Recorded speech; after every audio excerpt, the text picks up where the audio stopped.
Hello everyone, मेरा नाम है दयासागर दुबे। आज हम एक बड़े ही इंटरेस्टिंग टॉपिक पे बात करने वाले हैं। जैसे कि आपको पता है, कोविड-19 सिचुएशन की वजह से बहुत सारी इकोनॉमीज़ को लॉस हुआ है। इवन इंडिया की जो जीडीपी है वो 23% से भी ज़्यादा गिर गई है। इसका मतलब कि इस समय पूरा वर्ल्ड एक रिसेशन फेस कर रहा है। रिसेशन और इन्फ्लेशन दोनों ही मनी सर्कुलेशन से रिलेटेड होते हैं।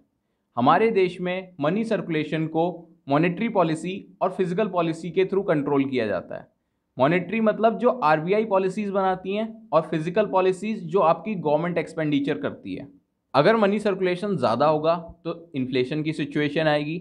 अगर मनी सर्कुलेशन कम हो जाएगा तो डिफ्लेशन की सिचुएशन आ जाएगी। हमारे देश का सेंट्रल बैंक यानी आरबीआई जो कि करेंसी प्रिंट करता है और 10,000 तक की करेंसी प्रिंट करता है। इवन 1978 से पहले 5,000 और 10,000 के नोट हुआ भी करते थे। अगर आरबीआई चाहे तो ज़्यादा नोट प्रिंट करके मनी सर्कुलेशन को इंक्रीज कर सकता है, और उससे हमारी ये कोविड-19 की सिचुएशन में हमें बहुत ज़्यादा हेल्प मिलेगी। गवर्नमेंट ऑफ इंडिया आरबीआई को ओन करती है, इसलिए आरबीआई गवर्नमेंट ऑफ इंडिया से सहमति लेके नोट प्रिंट करती है। लेकिन आरबीआई के ऊपर कोई डायरेक्ट रिस्ट्रिक्शन नहीं है, वो चाहे जितने चाहे नोट प्रिंट कर सकती है। मनी सर्कुलेशन ज़्यादा होने का मतलब है कि लोगों के हाथ में ज़्यादा पैसा है। अगर लोगों के हाथ में ज़्यादा पैसा है तो वो ज़्यादा स्पेंड करेंगे, यानी ज़्यादा डिमांड करेंगे। यहाँ पे डिमांड ज़्यादा हो रही है लेकिन सप्लाई नहीं बढ़ रही है। इसकी वजह से आपके प्राइसेस बढ़ जाएंगे, करेंसी की वैल्यू गिर जाएगी और हमें एक्सपोर्ट इंपोर्ट में भी बहुत बड़ा लॉस देखने को मिलेगा। इसी वजह से printing of money total production of goods and services के बराबर होनी चाहिए। अदरवाइज इकोनॉमी में इन्फ्लेशन बहुत ज़्यादा बढ़ जाएगा। जब आपके जनरल प्राइस लेवल में 50% से भी ज़्यादा इंक्रीज आ जाता है तो उस सिचुएशन को कहते हैं हाइपर इन्फ्लेशन।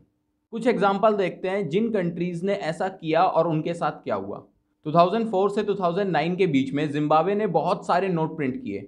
इस वजह से इतना इन्फ्लेशन हुआ कि उनको एक ट्रक भर के पैसे देने पड़ते थे सिर्फ एक चाय खरीदने के लिए। एट द एंड उन्होंने अपनी करेंसी को यूएस डॉलर से रिप्लेस कर लिया। ये एक साउथ अफ्रीकन कंट्री है जिसकी कैपिटल हरारे और करेंसी डॉलर है। इस मैप में आप हमारे प्यारे भारत को देख सकते हो और साउथ वेस्ट में जिम्बाब्वे। दूसरी कंट्री है वेनेजुएला। उनकी करेंसी की वैल्यू इतनी कम हो गई थी कि उन्हें 1,000 का नोट प्रिंट करने के लिए 1,000 से भी ज़्यादा खर्च करना पड़ता था। वेनेजुएला एक साउथ अमेरिकन कंट्री है जिसकी capital Caracas and currency Bolivar है। इस मैप में आप देख सकते हैं हमारा प्यारा भारत और उसके वेस्ट में आपको वेनेजुएला मिलेगा।